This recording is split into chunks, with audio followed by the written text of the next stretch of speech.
Welcome to A1R Psychic Radio. You're here on Moonstruck TV with Amanda Hall Psychic, all the way from the Gold Coast.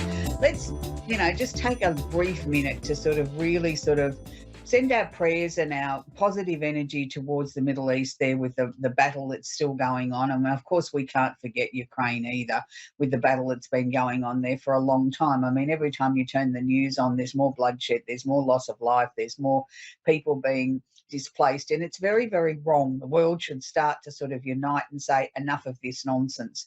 We don't need any more violence. We have enough things to approach and deal with collectively as a globe. We don't need to be killing each other. Anyway, that's my little sending a prayer to everybody in the trouble zones, and let's hope that we get a sudden end to the conflict in both places. So the Simply Tarot card of the week this week is the Six of Cups. Now, this is the Happy Home card, and it's the card of childhood memories.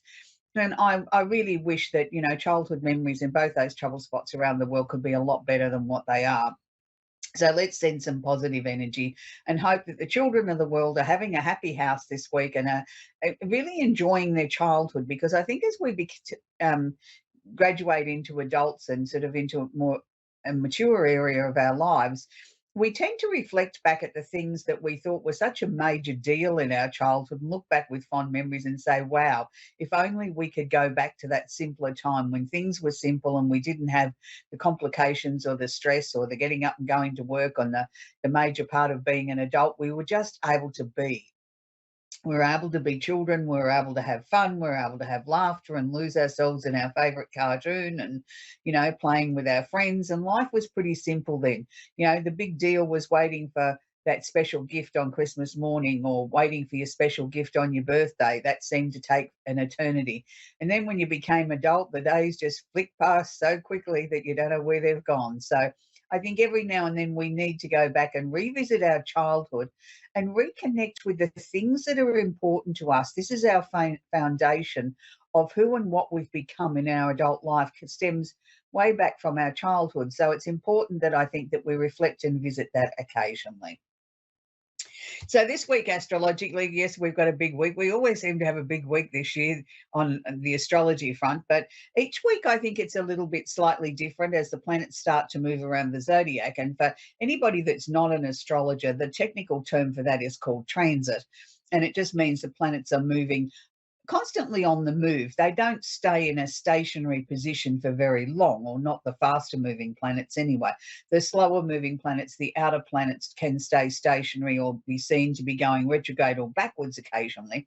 But majority of the planets, are continually on the move through the zodiac. And that's why things change, and we look at astrology through a different set of eyes each week or every day even, because there's so much movement going on in the chart. So I'm pleased to say the sun's still in Libra. We're still in the Librian time of the year. We won't be for much longer, but happy birthday to all the Librans that watch and listen to the show around the world.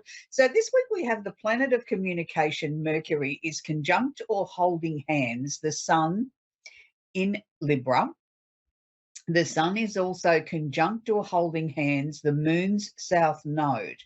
So the planet of communication, Mercury, feels very, very comfortable here in Libra. He enjoys the bit of banter, the balancing of the scales, of looking at things from a number of different angles. So he feels quite comfortable here, holding hands with the sun, asking people to get to the truth, find the truth in the situations or the conversations or the things that are going on in your life. Don't just accept something because someone's told you.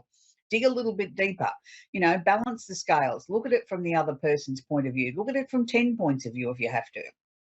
And then somewhere in the midst of all that will be your own truth. And I think that's the important thing, that it's a time now to not just put our listening ears on, but it's a time to ask questions.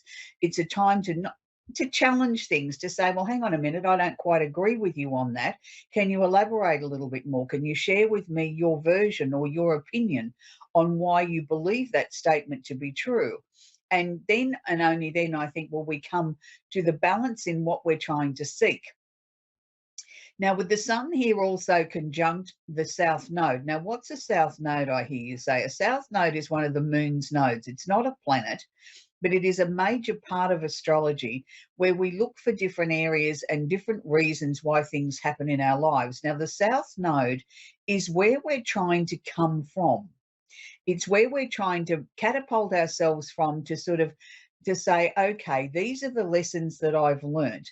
These are the lessons that I'm trying to carry forward with me. I'm not necessarily trying to stay bogged down in anything negative or destructive. I'm trying to move past that.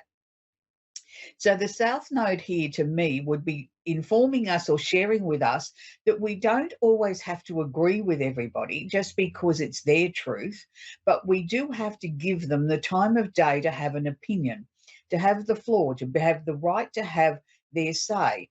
We don't always have to agree with it, and we don't always have to dismiss it either, just because we don't understand it. Sometimes we as human beings, we dismiss things because it doesn't feel right to us, or we're only half listening, or it's not what we believe, so therefore it's got to be wrong.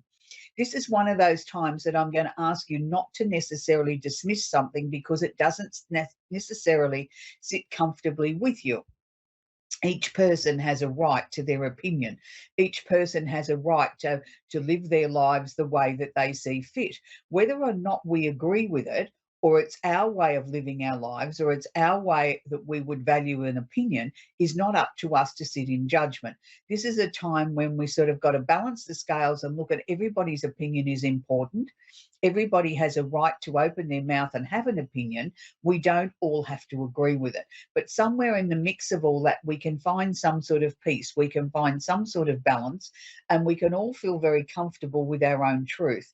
That's what I feel the message is here this week, from Mercury conjunct the Sun, and Mercury and conjunct the Sun, and the Sun conjunct the South Node, all in Libra. Now we're going to move on to something a little bit easier on the eyes now, and it's the moon is sitting in Sagittarius at the moment. Now, when the moon moved into Sagittarius only a few hours ago, all of a sudden the emotional energy around the world shifted. Everybody started to feel a little bit more positive, a little bit more optimistic. Wow, let's get going. Things aren't quite so heavy and deep and dark on an emotional front. It was almost like you could feel everybody breathing a sigh of relief. So the moon is conjunct or holding hands, what's known as one of the Arabian parts called the part of fortune. Now, this is not where we're going to find the leprechaun at the end of the garden and find the pot of gold.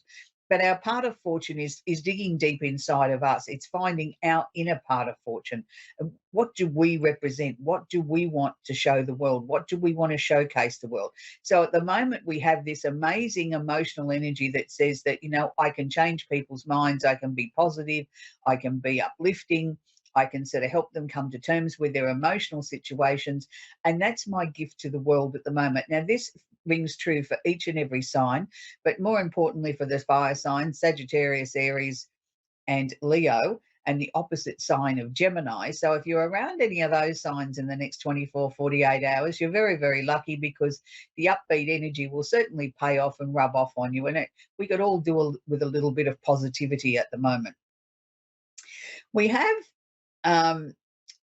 a really uncomfortable aspect that I want to talk about now, and it's called an inconjunct. Now, an inconjunct means it's around about 150 degrees, or 5 signs in the zodiac. Now, an inconjunct means it's uncomfortable. It's almost like rubbing 2 opposites together and saying somehow or another we've got to try and find some sort of peace in all this. Now, we have Uranus, the planet of the unusual and the unexpected, which is like the bolt of lightning that's been sitting in Taurus now for a couple of years, coming along sort of saying, I'm in conjunct, or I feel incredibly uncomfortable with Mercury sitting in Libra. Now, what this means is there could be some sudden opportunities for conversations, or opportunities to come up to communicate with somebody, whether it's on a professional level or on a personal level. You have to be very, very careful in the way that things are worded, that you are not going to rub somebody up the wrong way. Now, in some instances, you've only got to open your mouth and breathe, and all of a sudden you've made somebody else angry or uncomfortable, or they don't want to communicate with you or don't want to have anything to do with you. This is where this aspect really comes into its own, because it is that sort of type of energy. So if you've got to do anything that's on a legal or an official front that's connected with communication, whether that be a phone call, a text message, an email, even a snail mail letter, be very, very careful in the way that you present it. Make sure that it's very clear and concise. without being derogative in any way. You want to get your message across with great determination, but you also want it to be extremely clear. It is not the time to turn around and badmouth somebody or try and be destructive in any form of lowering the tone of a situation by being rude or being critical about somebody else or their habits or their lifestyle. It's the time to sort of to be very neutral in things like this. You know, if you're not trying to create a fight, then don't use derogative terms. If you're trying to create a fight, well, go for your life, because you'll certainly get one now. So it's a time where communication can be very, very tricky. It's a time that I would not like to be negotiating a contract, you know, particularly at work for a pay rise or something like that, because it may not go that well. You know, the other person is only half listening or is only picking up on your not so good points and not really looking at the overall performance. So if you need to go and have a conversation like that with a boss, maybe try and shelve it for a day or two, you know, even a week would be better, just to let this energy sort of settle down a little bit, because it is an uncomfortable energy. And don't forget, Uranus is the one leading the charge here. So it is literally seeming as if it's coming out of nowhere. It is rocking your foundation, because Uranus is sitting in Taurus. Now, Taurus likes everything to be very organized. What's mine's mine, what's yours is mine. And it really sort of feels as if it's a personal slap in the face, that if somebody is going to challenge you or not agree with you at the moment, then you're going to get on your high horse and become very vocal about it. And this could just aggravate and make the situation worse. So we need to be very careful about that. If there's any communication, just make sure that it's clearly worded and not in a derogative or a nasty sense. We still have Saturn that's moving retrograde also, sitting in the sign of Pisces. Now, Saturn is the planet of discipline and trying to bring some structure into our lives.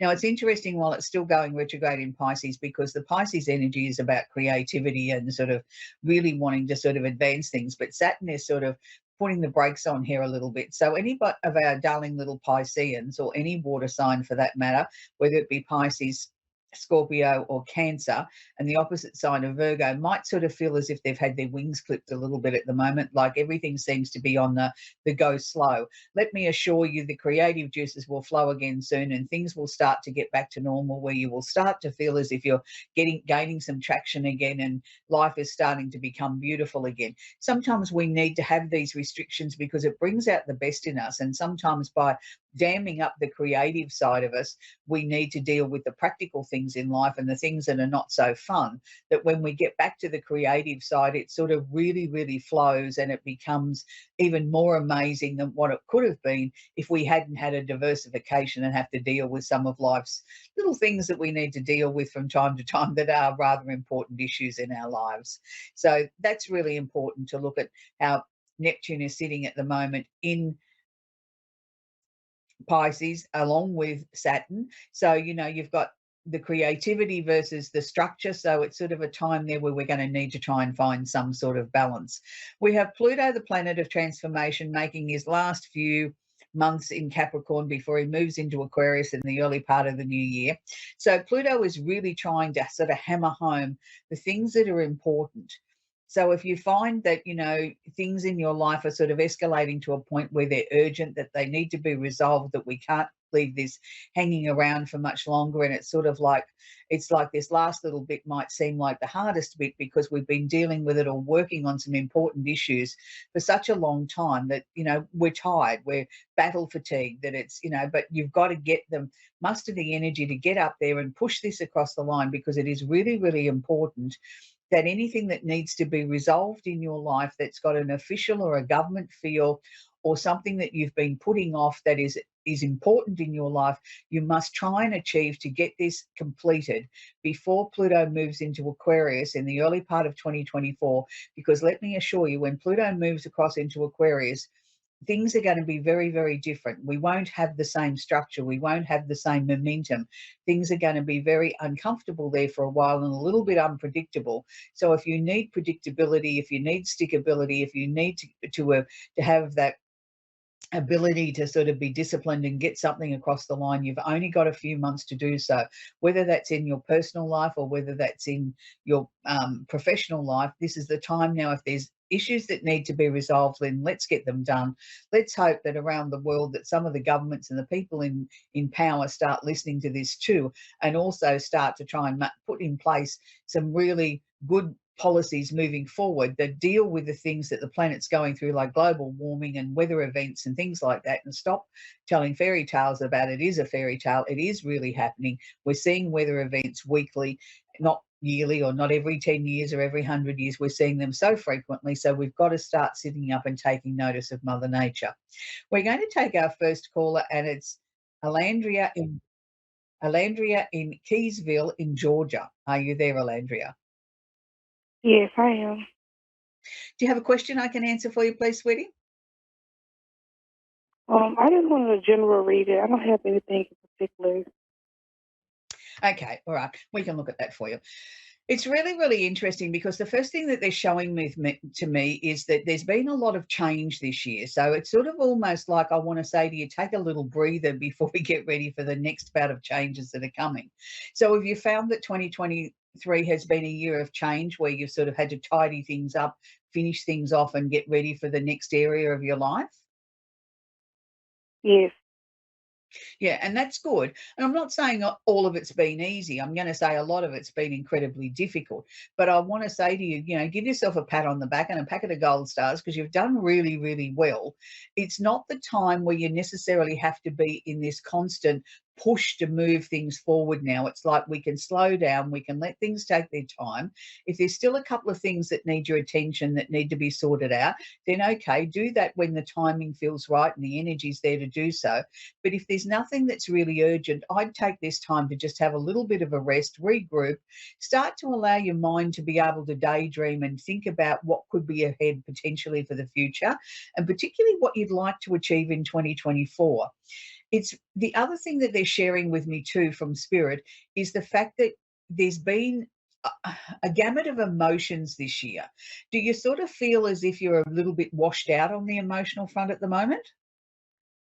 Yeah. And that's okay, sweetie. We don't always have to be in high gear. I think what they're sharing that with me for is to sort of say to you, it's okay. It's okay to sort of say, I don't want to deal with anything else at the moment. I just want to have a rest.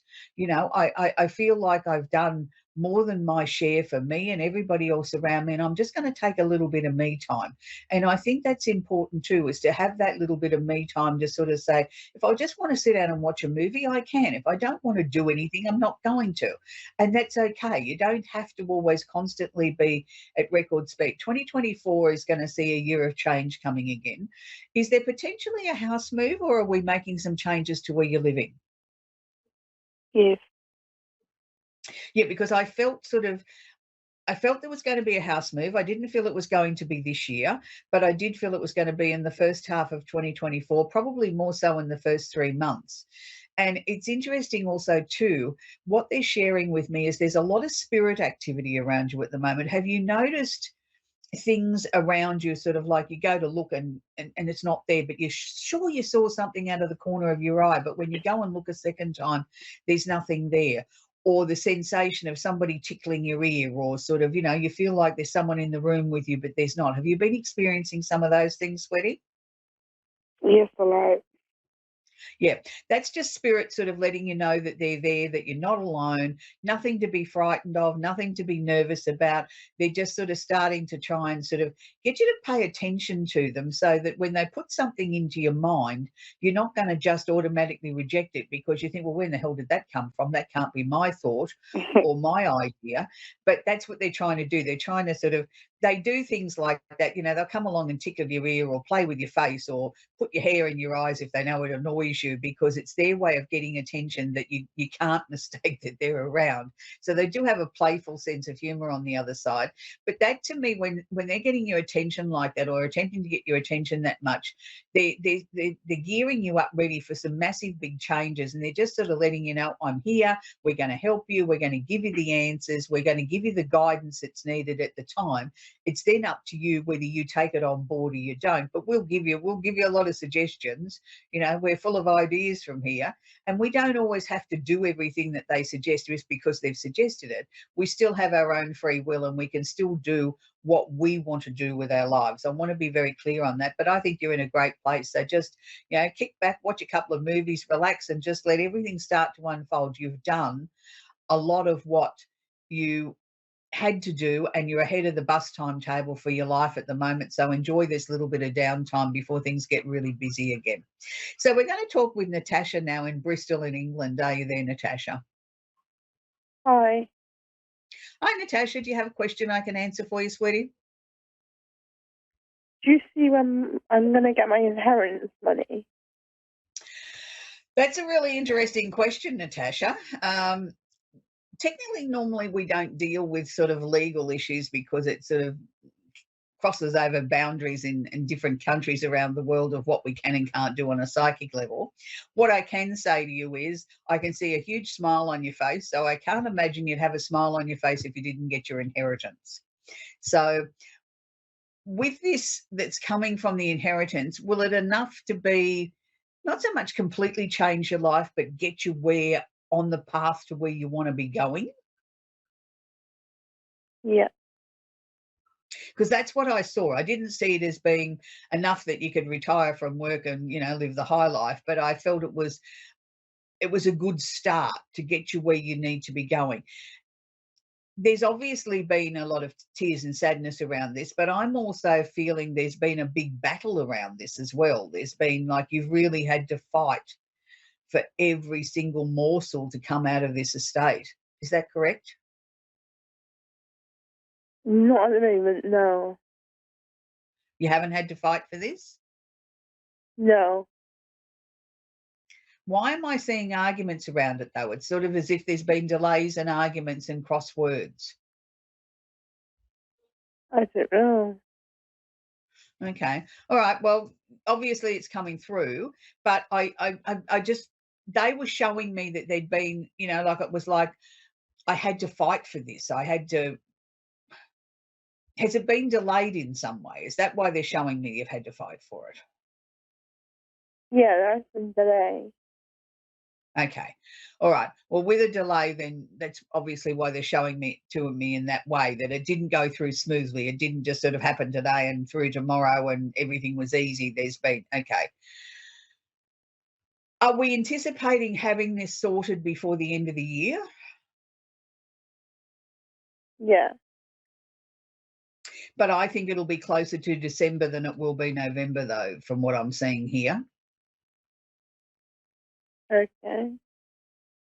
So, I mean, I think you can work with it. I don't see it as being uncomfortable. As far as, it's just a matter of you'd like to sort of get on with your life, like while this is sort of hanging on and, taking its own time. But these things do take time, Natasha. There's no, they give a guideline of how long they think it's going to be, but nothing ever really happens quite as quickly as what they anticipate. 2024 to me for you is sort of like, it's like I'm flinging the doors wide open. I'm letting the sunshine in. I'm going into sort of some very different areas of my life where you're back in the driver's seat again, where I think you're going to be enthusiastic and excited to sort of, the different potential possibilities of where your life's going to take you. Is there potentially a move of residence coming up next year as well? A what? You're not planning on moving? Because I kept seeing a question mark around where you were living. Yeah, I want to move. Okay. Well, there's a move coming up. I don't know that it's going to be in the first couple of months of next year, though. It's sort of like you're taking your time to make sure that you get it right this time. That, this is a long-term move. It's not an interim move. It's something that you want to sort of really settle into. Is that what you're looking for, somewhere to really settle down into? Yeah. Yeah. So it may take a little bit of time to precisely find what's right, but you will. Don't give up. Can I suggest to you to sort of start putting together a list of what you actually require in the property? Not just what you'd like to have, but what's an absolute necessity, and then start adding what would be nice to have if I could have. And then you've got a clear, I think, frame to work with of what you actually need. I need so many bedrooms, so many bathrooms. Do I need parking for a car? Do I need, access to amenities, things like that? Sort of get those things down on your list so that you can sort of, you've got a clear shopping list of what you need and the areas that you'd like to look at and things like that, and then start researching the real estate market and keep an eye on where things are going, and go and look at a few things, even if you're not ready to do anything yet, but to get a feel for it, because I feel that this is such a major decision that we need to make sure that when you pull the trigger on it, that you're more than completely happy with the choices and the decision that you've made, that you feel that this is really the right thing for you. So it's good. They're showing me that your energy levels aren't quite what they used to be. Have you not been well, Natasha? No, I'm just getting over COVID. Okay. All right. But the energy levels are going to start to come back again, and you're going to start to feel like your old self again, which is good. 2024 just seems to be a much easier year on the emotions than the last 2 or 3 years have been. And it's like, it's good. It's like I can exhale, I can start to get excited again, I can start to look forward to the future. And that's a very, very good thing, because I feel that it's been a tough few years for you, and it'll be nice now to allow yourself to be able to just enjoy life, and that's good. So that's where we're going to leave Natasha this week. I hope you've enjoyed the show this week. It's always difficult when people have had loss in their lives, and we've all had loss. We'll all experience loss again, probably at some stage or another in our lives. And it doesn't make life any easier when you think you've got everything together, and then all of a sudden life throws you a curved ball and you think, okay, here we go again. I thought we were over the stress of the trials and tribulations of life and we could have a little bit of a breathing space. And, I suppose that's what we're all here to do, is to learn and to grow and to go through life. And nobody escapes things, no matter who they are or how much money they've got. They all still have some sort of trial or tribulation in their lives, or loss, or things that they need to contend with. And it sometimes makes it difficult to try and remain positive. And each week I feature a song on the show that, for whatever reason, is, been important in my life in the last week, or something that's got into my head and I can't let go of, as I do to my producer every week. So this week I thought I'd leave you with a very, very old song, and it's one that everybody should know the words to, if nothing else. And it's the greatest group that's ever lived on the earth. And I watched a documentary on them only last night. And the song is by the Beatles, and it's called Love, Love Me Do. And you can't say that they weren't the most prolific songwriters, Lennon and McCartney. The lyrics, the words, the jingle, the whole thing. It's just a complete package. So I hope you enjoy the song Love, Love Me Do. And until next week, we will love you, and we'll see you then. Bye for now.